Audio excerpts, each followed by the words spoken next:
আপনারা জানেন যে গতকালকে জো বাইডেনের সাথে যে বৈঠকটা হয়েছে সেটা 15 মিনিটের হওয়ার কথা ছিল, কিন্তু পরবর্তীতে এটা হয়েছে সম্ভবত 28 মিনিট। তাহলে 13 মিনিট কি কারণে বেশি হয়েছে?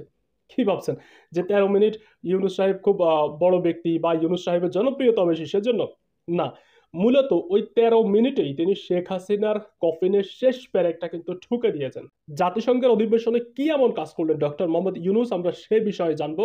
দর্শক আমাদের সাথে যুক্ত থাকবেন। জাতিসংঘের অধিবেশনে কি হয় যে এক একজন রাষ্ট্রপ্রধান এক একজনকে বিভিন্ন ধরনের উপহার সামগ্রী নিয়ে যান যাওয়ার সময়।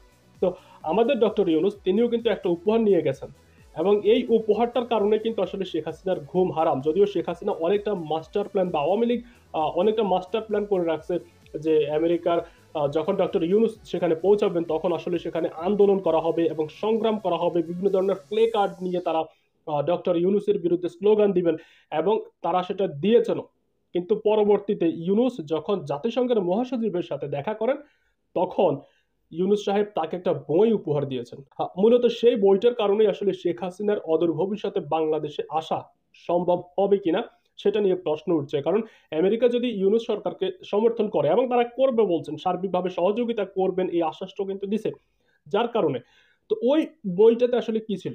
ওই বইটাতে মূলত শেখ হাসিনার গত 16 বছরের যে কার্যকলাপগুলো ছিল, আপনার গুম খুন হত্যা আয়নাঘর, এই সব কিছু সেই বইতে তুলে ধরা হয়েছে। এবং বিশেষ করে যে অভ্যুত্থানটা হয়েছে গণ অভ্যুত্থান, সেই অভ্যুত্থানে যেই মানুষগুলোকে মারা হয়েছিল বিনা বিচারে গুলি করে, যেভাবে মারা হয়েছিল পাখির মতো করে, সেটার চিত্র তুলে ধরা হয়েছিল।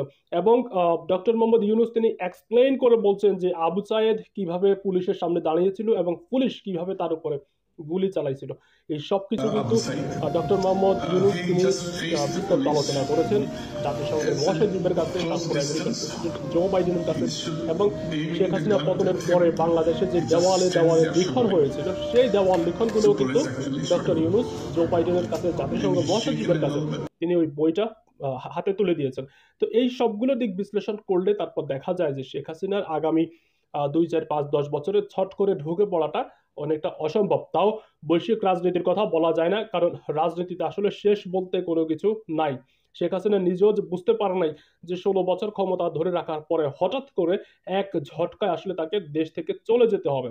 এখন ছট করে যে ঢুকে পড়বে আসলে সেটা অদূর ভবিষ্যতে দেখা যাবে, যেহেতু বৈশ্বিক রাজনীতি এবং তাদের যে পরিকল্পনা সেটার ব্যাপারেও কিন্তু আসলে এটা ফেলে দেওয়ার মতো জিনিস না। আর তাকে রোখার জন্যই কিন্তু আসলে ডক্টর ইউনূসের এই মাস্টার প্ল্যান, যে শেখ হাসিনা চলে যাওয়ার পরে বাংলাদেশে যে কাজগুলো হয়েছে, যেমন থানা জ্বালাও পোড়া হয়েছে, পুলিশকে হত্যা করা হয়েছে, তারপর আরো বিভিন্ন জিনিস করা হয়েছে, আওয়ামী লীগের নেতা কর্মীদের উপর হামলা করা হয়েছে, এগুলো কিন্তু তুলে ধরা হয় না। এগুলোই হচ্ছে আসলে রাজনীতি, এবং বৈশ্বিক রাজনীতি এরকমই হয়। ক্ষমতায় যখন থাকে আসলে তখন তার যে দোষগুলো সেগুলো গোপন করা হয়, এবং যে ক্ষমতা থেকে অপসারিত হয় তার দোষগুলোকে একদম উপর করে হাইলাইট করে আসলে তুলে ধরা হয়। যাই হোক, আমাদের সাথে যুক্ত থাকবেন, আমরা পরবর্তী সংবাদ আপনাদেরকে জানিয়ে দিব। ভালো থাকবেন, সুস্থ থাকবেন, আল্লাহ হাফেজ।